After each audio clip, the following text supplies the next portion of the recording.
Welcome to another episode of Books and Bytes. Where we take your sources and really dive deep into them. Exactly. We pull out the key insights, the core ideas, just for you. And today, we're immersing ourselves in a true classic, Mary Shelley's Frankenstein, or the modern Prometheus. A book that honestly feels as relevant today as it ever was. We've got a great stack of material here, excerpts from the novel, notes on how it came about, some critical views, and reflections on its legacy. It's a rich mix. Our goal is to guide you through that core story, the characters, and, those big, profound questions the book raises. We'll be drawing out those key nuggets from the sources you shared, really trying to unpack this incredible work. And we're going to start right at the beginning, or rather the novel's beginning, which isn't actually with Frankenstein himself. It's far away. Right, at the edge of the known world with a man named Robert Walton on a ship. Walton's writing these letters back home to his sister Margaret. He's heading north towards the pole. And you immediately get this sense of immense drive, this ambition. The sources call it fervent daydreams. He wants glory, sure, but also to achieve something huge for humanity. Yeah, he talks about conferring an inestimable benefit, maybe finding a northern passage or unlocking the secret of magnetism. Big goals. And he's not just dreaming about it. He's put in the work. The letters detail, 6 years of preparation? Exactly. 6 years dedicated to this. He talks about deliberately inuring my body to hardship, seeking out tough conditions. Like going on whaling ships to the North Sea, enduring cold, hunger, lack of sleep. All voluntarily, plus studying mathematics, medicine, physical sciences, anything a naval adventurer might need. He even worked as an undermate on a Greenland whaler. He feels he's earned it, right? He literally asks his sister, do I not deserve to accomplish some great purpose? Mm-hmm. He contrasts it with the life of ease he could have had, choosing glory over wealth. He knows it's dangerous, demanding fortitude. But there's also this strange excitement. He mentions the cold northern breeze and how it actually invigorates him, gives him a foretaste of the icy places he wants to reach. And his view of the pole itself is, incredibly romanticized. He doesn't see frost and desolation. No, he imagines a region of beauty and delight, maybe even a country of eternal light, like a paradise waiting to be discovered. It's this almost childlike wonder mixed with intense adult ambition. He thinks the potential rewards conquer any fear of death. But alongside all this drive, there's this deep vulnerability. He talks a lot about wanting a friend. That really stands out, doesn't it? He says a man has little happiness without that kind of companionship, someone to sympathize with him. Even with a brave lieutenant and a kind ship's master, he feels this void. He describes the lieutenant as courageous, but unsoftened by cultivation. And the master is noble, gentle, even generous. There's that story about him giving up his love and his wealth, but still not the intellectual peer Walton craves. So he is ambitious, prepared, but also isolated and longing for connection. And it's right then, in that state of mind, stuck in the ice, that something extraordinary happens. It perfectly sets the stage. The sailor spots something, a sledge, on a huge chunk of ice, drawn by dogs, with a person in it. Just one dog left, struggling. And the person is described as dreadfully emaciated by fatigue and suffering. Clearly an European, not an Inuit. And here's the really bizarre part. Before this stranger even agrees to be rescued, he asks Walton a question. An unbelievable question, given the circumstances. Before I come on board, will you have the kindness to inform me whither you are bound? I mean, imagine. You're dying on the ice, and your first thought is the ship's destination. Walton is completely astonished, but when he says they're on a voyage of discovery towards the North Pole... The stranger seems satisfied and consents to come aboard. Walton is immediately struck by him. Not just his terrible physical state, nearly frozen, emaciated, but his manners. Gentle, conciliating. He feels sympathy right away. The man recovers slowly, stays mostly silent, but seems intensely focused on watching for another sledge he'd seen earlier. Like he's pursuing someone. And as Walton cares for him, that longing for a friend starts to be fulfilled. Walton says he begins to love him as a brother. He notices the stranger's sensitivity, too. How he appreciates nature, the stars, the sea, even in his broken state. Walton sees him as having this double existence, able to retreat inward. And then comes the connection. The stranger sees Walton's own ambition, his quest for knowledge, and recognizes a shared... he calls it a madness. An intoxicating draught they've both drunk. Seeing this reflection, the stranger offers to tell his story. But with the warning, right? that the tale might make Walton dash the cup from your lips, a cautionary tale about ambition gone wrong. And this stranger, we learn, is Victor Frankenstein. His story becomes the heart of the novel, nested inside Walton's letters. Walton, though shocked by Victor's state, is deeply intrigued. He wants to understand, maybe even help. He decides to write it all down as nearly as possible in his own words. He sees the nobility still there, beneath the suffering, the full-toned voice, the lustrous eyes. He knows the story will be strange and harrowing. So Victor begins. He introduces himself by birth a Genovese from a distinguished family. He talks about his parents. His father, a respected figure, married Caroline Beaufort, the daughter of an impoverished friend he rescued, a story of kindness and devotion. And Victor describes his own childhood as, well, perfect, utterly idyllic. He says he was their plaything and their idol. Showered with affection.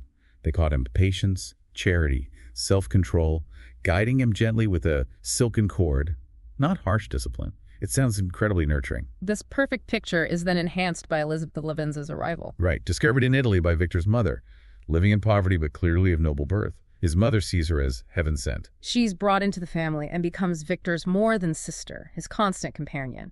He feels this intense, protective love for her right from the start. And there's also his childhood friend, Henry Clerval. Clerval, son of a merchant who initially didn't want him pursuing a liberal education. But Henry loved stories, adventure, and later, nature. Another key relationship for young Victor. But Victor's own passions took a strange turn early on. He wasn't into typical boyhood things or even mainstream science. You know, he got obsessed with the old alchemists. Cornelius Agrippa, Paracelsus, Albertus Magnus, reading them constantly. Seeking their grand promises like raising ghosts or devils. He actually felt contempt for modern science back then.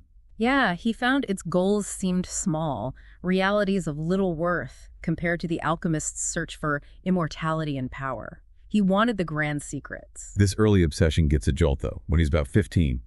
There's that incident with the lightning strike. Right. During a storm near Bellerive, he sees lightning obliterate an oak tree, reducing it to thin ribbons of wood. It's a powerful, almost supernatural display of force. And someone explains the science behind it, dismissing the old theories he knew.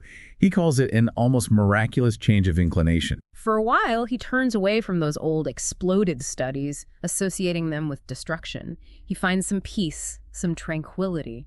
But then comes the suggestion to go to university in Ingolstadt. And his first encounter with formal science there is not great. No, he meets Professor Kremp, the natural philosophy guy, described pretty negatively rough, repulsive. And Kremp just tears down Victor's old heroes, calls them useless names, tells him to start over completely. It puts Victor right off. But then crucially, he meets the other science professor, M. Waldman, who teaches chemistry. And Waldman is different. Mild manners, captivating knowledge. And he doesn't just dismiss the alchemists. Exactly. He acknowledges they laid foundations, even if modern science uses new names and methods. He frames it as a progression, not a rejection. And he talks up the power of modern science, commanding lightning, mocking the invisible world. It totally reignites Victor's passion. But now it's directed towards modern chemistry and natural philosophy. Waldman's lecture, Victor says, decided his future destiny. Waldman becomes a mentor, a true friend. So science becomes his sole occupation. He's reading voraciously, attending lectures, working late in his lab, utterly consumed. His enthusiasm is described like a hurricane, sweeping everything else away, and his focus sharpens dramatically. He starts thinking about the ultimate boundary, life and death. He imagines being able to pour a torrent of light into our dark world. The ambition is immense, almost godlike, creating a new species that would bless him as their creator, owing him total gratitude. He even considers reanimating corpses, though he notes the difficulty where the structure is totally destroyed. His focus narrows to the single driving goal, bestowing animation upon lifeless matter. Which requires, well, grim work, Yeah. disturbing the secrets of the human frame, collecting materials from charnel houses, dissecting rooms, slaughterhouses. He sets up this isolated workshop high up in the house, calling it his workshop of filthy creation. And he admits his human nature recoiled from it. But the eagerness, the obsession just grew stronger. For nearly 2 years, this consumes him. He ignores seasons, avoids people, his health suffers. He becomes nervous, easily startled. He feels like a slave to it, not an artist. But he keeps promising himself rest and fun after it's done. a promise he tragically underestimates. And so after all that feverish, isolating work, we reach the climax of his efforts. The scene is set so vividly. 1 in the morning, raining, candle burning low. He has his instruments of life ready. And then success. He infuses a spark of being into the lifeless thing. The creature's eye opens a dull yellow eye. It breathes hard. Its limbs have a convulsive motion. It's alive. And Victor's reaction, pure horror. Not triumph, but breathless horror and disgust. The beauty of the dream vanished. The reality is appalling. He can't stand to look at it. He flees the room. He can't sleep, just paces his bedroom. Eventually, exhaustion hits and he falls asleep, only to have nightmares. That terrible dream about Elizabeth turning into his dead mother, covered in grave worms, linking creation, death, decay. He wakes up in absolute terror, cold sweat, chattering teeth, and in the moonlight, he sees it. The wretch, the miserable monster whom I had created, standing right there by his bed. Holding back the curtain, its eyes fixed on him. Muttering sounds, a grin, reaching out a hand. Maybe reaching for connection. But Victor sees only threat. He escapes again, downstairs to the courtyard, terrified it will follow. And the description Victor gives is key. He chose the features to be beautiful, proportionally correct. But the reality is grotesque. The yellow skin, barely covering muscles and arteries. Lustrous black hair and pearly teeth just make the watery eyes, the shriveled complexion, the straight black lips seem worse. That awful contrast. It's a complete failure of his aesthetic ambition, mirroring the moral failure to come. He spends the night pacing the courtyard, terrified. Then in the morning, venturing out, he sees Henry Clerval arriving in Ingolstadt. A sight that brings immense relief. Thoughts of home, family, friendship. Clerval had finally convinced his father to let him study. Victor grabs his hand, momentarily forgetting the horror. But Clerval is shocked by Victor's appearance. Haggard, wild, clearly unwell. He assumes it's overwork, which is partly true. Victor, trembling, just says his employments are over. But he's still terrified the creature is in his rooms. He makes Clerval wait while he runs up to check. He throws the door open, expecting the worst. But the room is empty, the creature is gone. And Victor's reaction is sheer mania. Clapping, jumping over chairs, laughing wildly. It frightens Clerval. It's not relief, it's a breakdown. Victor falls into a severe fever, raving for months about the monster. Only Clerval's dedicated nursing saves him. Clerval pieces together that something terrible happened, but he doesn't push Victor for details. A fateful kindness, perhaps. Victor does recover eventually. Clerval steers him towards new studies, like Oriental languages, avoiding natural philosophy. Because Victor now finds science physically painful. He sees the instruments as tools of his own destruction. Clerval notices and gently avoids the topic. Months pass. Victor gets a letter asking him home to Geneva, but he delays. Then Clerval suggests a walking tour before he leaves. And this tour is incredibly restorative for Victor.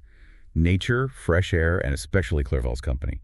It brings back his better feelings. Clerval is just this vibrant presence, imaginative, engaging, drawing Victor out of his darkness. It highlights what Victor lost through his isolation. But this period of recovery is tragically short-lived. He finally heads back to Geneva. Arriving near the city, the gates are closed for the night. He decides to visit the spot where his little brother, William, was murdered. And as he approaches, a huge thunderstorm breaks out, echoing that earlier storm, foreshadowing another revelation. And in a flash of lightning, he sees him, the monster, among the rocks of Mont-Salève. Instantly, Victor knows. He calls it an irresistible proof. His creation murdered his brother. He realizes 2 years have passed since he abandoned the creature. Was this its first act of violence? He's filled with horror. He unleashed this depraved wretch. He thinks about pursuing it, but knows it's useless against its speed and strength on the mountain. And he decides he can't tell anyone. Who would believe him? They'd think he was mad. So he keeps the terrible secret, sealing his isolation. He goes home, only to face more horror. Justine Moritz, the beloved family servant, is accused of William's murder. Ernest explains the evidence. Justine was seen near the spot, acted strangely, and crucially, the miniature portrait of Victor's mother, which William was wearing, was found in her pocket. Victor is in agony during the trial. Living torture, he calls it. He knows Justine is innocent, that his creation is responsible for both deaths. He wants to confess, but knows it would be dismissed as madness and wouldn't save her. His silence condemns another innocent. Witnesses testify against her. Elizabeth speaks passionately for Justine, vouching for her character. Her appeal is powerful, but the circumstantial evidence, especially the locket and the perception of ingratitude, sway the crowd and the judges. Prejudice wins. Victor wonders if the creature deliberately framed Justine in his hellish sport. Then comes the news. Justine has confessed. Elizabeth is devastated, her faith in goodness shattered. How could Justine betray them? But when Victor speaks to Justine in prison, she maintains her innocence. She confessed under duress, pressured by her confessor, fearing damnation if she didn't. She's resigned, finding strength in faith, but knows she's unjustly condemned. Victor feels even worse than she does, crushed by his guilt. He can barely contain his anguish. Justine is executed. Another death on Victor's conscience. He's left in a state of dead calmness, overwhelmed by despair and remorse. He sees himself as an evil spirit, responsible for horrible deeds, fearing more to come. His benevolent intentions are utterly blasted. He's in a hell of intense tortures. He contemplates suicide, drowning himself in Lake Geneva to end it all. But the thought of Elizabeth, his father, Ernest, less vulnerable to the malice of the fiend, stops him. He can't abandon them. Instead, his grief turns into burning hatred for the monster. He longs to find it, destroy it, extinguish the life he gave. Revenge becomes his sole focus. Elizabeth is also deeply changed. She sees men as monsters thirsting for each other's blood after the injustice done to Justine. Trust seems impossible when falsehood can look so like the truth. Seeking some escape from this despair, Victor travels to the valley of Chamonix. The sublime and magnificent scenes of the Alps offer a temporary balm. They don't erase his grief, but they subdue it, elevate him slightly. He climbs Montanvert, overlooking the glacier. Gazing at the vast icy landscape, he feels a flicker of something like joy. And in that moment of heightened emotion, he cries out to the wandering spirits, asking for happiness or death. And as if in answer, he sees a figure moving towards him across the ice with superhuman speed. Taller than a man. It's him. Victor's reaction isn't just fear, it's immediate rage. He resolves to fight him to the death. The monster approaches, his face a mask of anguish, combined with disdain and malignity. Victor unleashes a torrent of hatred, calling him demon, devil, fiend. But the monster easily avoids Victor's grasp and pleads to be heard. He points out Victor made him stronger and asserts his right as the creation. He calls himself Victor's creature, even his natural lord and king, arguing Victor owes him duties. He offers peace, docility, if Victor fulfills his obligations. He makes that powerful plea for justice, calling himself Victor's Adam, but feeling like the fallen angel cast out unjustly. He emphasizes his isolation. Everywhere I see bliss, from which I alone am irrevocably excluded. And then delivers that crucial line, I was benevolent and good, misery made me a fiend, make me happy and I shall again be virtuous. It's a direct accusation against Victor and society. It echoes Rousseau, born good, corrupted by experience, by rejection.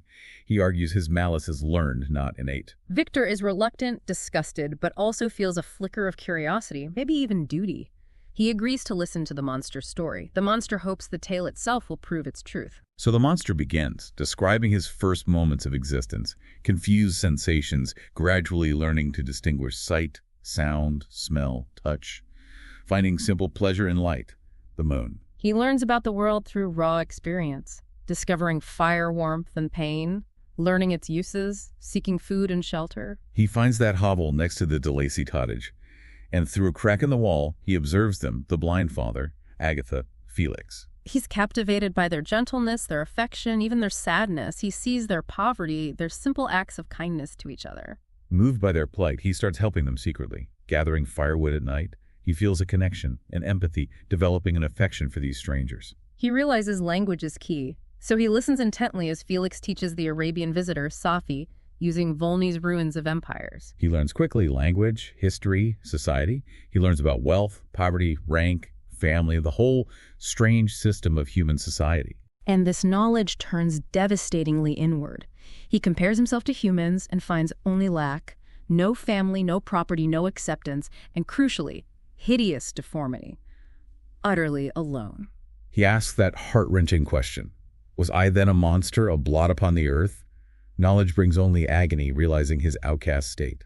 He regrets learning, wishes he'd stayed ignorant. He admires the de Lacy's virtues, but knows he's excluded, increasing his longing. He also learns their backstory. Felix's noble act, helping Safi's father, leading to their ruin and exile due to the father's betrayal. More evidence of human injustice. After a year of observing and learning, he forms a plan. Approach the blind old man first. Hoping de Lacy's lack of sight will allow him to judge based on words, on character, not appearance. if he can win over the father. The chance comes when the others leave the cottage. He enters, heart-pounding, speaks to the old man, presenting himself as a traveler needing kindness. And old de Lacy, unprejudiced, responds with warmth and charity, offering comfort. The monster feels a surge of hope. But just as he's about to reveal more, the others return. Felix, Agatha, Safie, they react with screams, fainting, terror. And Felix, without hesitation, attacks him violently with a stick, driving him away. His one hope for acceptance is brutally shattered. The rejection plunges him into rage and despair. He briefly considers returning, trying again, but finding the cottage deserted the next day, they fled in terror, pushes him over the edge. Fury takes over. He burns the cottage down, destroying the symbol of his failed hope. That's the turning point. He vows eternal hatred and vengeance to all mankind. His benevolent nature is gone, replaced by bitterness. His journey towards Geneva is marked by more suffering and rejection, hardening his resolve. Nature itself seems hostile now. Then comes that incident with the drowning girl. He saves her life, an act of pure benevolence. And her companion shoots him for his trouble. This confirms his view of humanity as cruel and ungrateful. The injustice fuels his desire for revenge. Finally, near Geneva, he encounters William, sees the boy as belonging to Victor, initially thinks maybe a child won't judge his appearance. But William calls him a monster, an ogre, and then crucially threatens him with his father, M. Frankenstein. Naming his creator seals the boy's fate. He kills William in a rage, takes the locket. Later, seeing Justine asleep, he plants the locket on her. He explicitly says he learned to work mischief from human examples, from their laws and injustices, framing Justine as a deliberate act of malice, extending his revenge to Victor's circle. He finishes his story, laying out his demand to Victor: create a female companion for him. He argues again, I am malicious because I am miserable. Rejected by humanity, he needs a companion of his own kind to find happiness and potentially return to virtue. He swears inextinguishable hatred if Victor refuses, promising destruction, desolation, and repeats that chilling threat: I will be with you on your wedding night. Victor is tormented. He feels revulsion but also guilt and a sense of duty. He knows his abandonment caused this. Reluctantly, he agrees. But he decides he must do it far away. He travels to Britain with Clerval. Clerval is excited, pursuing his own ambitions related to India. Victor is just miserable, secretly gathering materials for this new, horrible creation, contrasting sharply with Clerval's joy and curiosity. He finds the most desolate place imaginable, a remote island in the Orkneys. Barren, windswept, reflecting his own inner state. He works with deep reluctance, plagued by doubts. What if the female's worse? What if she rejects the monster? What if they breed a race of devils? The responsibility is terrifying. Sometimes fear of the monster's revenge pushes him on. Other times the potential consequences make him pause. Then comes the moment of decision. Working one night, he looks up and sees the monster peering through the window, watching him, a ghastly grin on its face. That sight crystallizes everything: the potential for evil, the horror of unleashing two such beings, or worse, a whole race. In a fit of rage and revulsion, he destroys the half-finished female creature, tears it apart. The monster sees it happen, lets out that howl of devilish despair and revenge. His last hope for companionship destroyed, he vanishes. Victor knows this means war. The broken promise guarantees retaliation. Later, the monster confronts him, confirming the threat. I shall be with you on your wedding night. Victor disposes of the female creature's remains at sea, feeling like a criminal. Then, landing in Ireland, he's arrested. Accused of murder. The body found. Henry Clerval. The monster has already begun his revenge. Victor collapses upon seeing his friend's corpse. He suffers another fever, raving in prison, calling himself the murderer of William Justine Clerval. The magistrate, Kerwin, shows unexpected kindness and insight. His father arrives, helps him recover, gets him clear to the charges. But Victor feels doomed, destined for more suffering. Back home, he's haunted, needing laudanum to sleep. Elizabeth writes, concerned, offering to release him from their engagement if it causes him pain. Her mention of marriage instantly brings back the monster's threat. I will be with you on your wedding night. And Victor makes a fatal error in interpretation. He assumes the threat is against him, that the monster will attack him on that night. He thinks delaying the wedding might provoke worse revenge, like Clerval's murder. So he decides to go through with it, planning to confront the monster himself, believing he can protect Elizabeth that way, utterly blind to the real target. The wedding happens. Victor is filled with dread, hiding it poorly. Elizabeth senses something is wrong, feels a foreboding. On the wedding night, Victor prepares for his battle. sends Elizabeth to bed while he patrols, armed, waiting for the monster to attack him. He's completely focused on himself. Then he hears a terrible shriek from their room. He rushes in. Elizabeth is dead, strangled.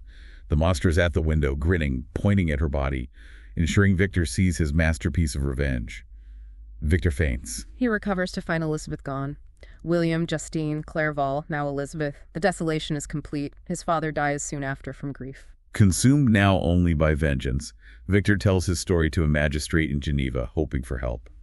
But his calm recounting of such horrors makes the magistrate think he's mad. So Victor is truly alone in his quest. He dedicates his life to hunting the monster down, calls on spirits for aid, vowing revenge. He pursues the creature across continents towards the north, enduring incredible hardship, sustained only by hatred and dreams of his lost loved ones. The chase leads him onto the Arctic ice. He learns the monster stole dogs and supplies and headed out onto the frozen ocean. Victor follows, pushing himself beyond limits until his sledge breaks, his dogs die, and he's stranded near death himself. And that's when Walton's ship finds him, clinging to the wreckage, bringing the narrative full circle. So, back in the present of Walton's letters, Victor has told his tale. Now Walton's ship is stuck in the ice, just like before. And the crew wants to turn back. They demand Walton promise to head south if they get free. Victor, though dying, rallies himself for one last speech. He calls them cowards, reminds them of the glory of their mission, urges them to be firm as a rock. It's ironic, him urging perseverance after his own destroyed everything. But Walton, perhaps learning from Victor's fate, agrees to the crew's demand. He chooses safety over glory. Victor dies. In his final moments, he reflects on his ambition, comparing himself to the fallen archangel, Satan. His genius led only to hell. He thanks Walton, but refuses any new connection. His only purpose, even now, is the monster's destruction. He makes Walton promise to kill the creature if he finds it, warning him against its eloquence. After Victor's death, Walton is shocked to find the monster in the cabin, weeping over Victor's body. The monster speaks to Walton, explaining his actions. He says seeing Victor pursue happiness, the wedding, after causing him such misery, fueled his insatiable thirst for vengeance. He felt compelled, enslaved by it. Elizabeth's death wasn't joy, but let him riot in the excess of my despair. Evil thenceforth became my good, he says, fully embracing his destructive role. But now his work is done. He tells Walton he doesn't need to kill him. His own end is near. He plans to go to the northernmost point, build a funeral pyre, and destroy himself, ensuring no one can repeat Victor's mistake. He wants oblivion. And with that, he leaps from the ship onto the ice and disappears into the darkness.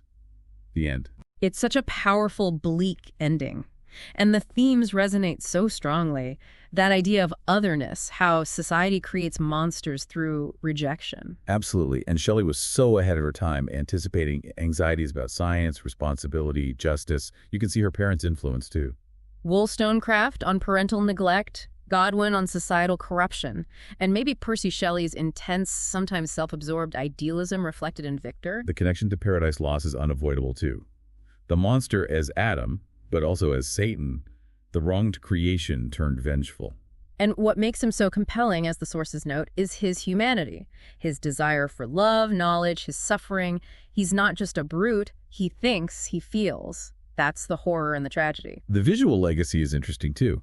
How stage adaptations immediately made him visible, creating that instant horror, maybe sometimes losing the nuance of his own voice in the novel. Right. The green skin, the bolts, that image became iconic, separate almost from the creature Shelley described, who learned language and read complex philosophy. The commentary questions are spot on. Did his education help or harm him? How does that nested narrative structure work? Why does it still grip us? Is it the Promethean warning, the pathos of the outcast, fear of the unnatural? Or does the monster represent something within ourselves? Well, we trace this incredible story, from Arctic ambition to laboratory horror, through tragedy and revenge, and heard from both creator and creature. We've seen how ambition without responsibility and society's failure to show empathy can lead to utter devastation. It really makes you question what it means to be human, the nature of good and evil, and our impact on others, especially those we create or reject. That line, "I was benevolent and good, misery made me a fiend," is just haunting. How much are we shaped by how we're treated? And Victor's end, consumed by vengeance, seeing himself as fallen. Who is the real monster? It's deliberately ambiguous, isn't it? It absolutely is. It leaves you thinking long after you finish. A truly profound piece of work. Yeah. Definitely one to grapple with. If you haven't read it, or want to revisit it after our discussion, you should definitely grab a copy. You can find a link in the description below. And while you're there, don't forget to subscribe to Books and Bytes for more deep dives into fascinating literature. Thanks for joining us.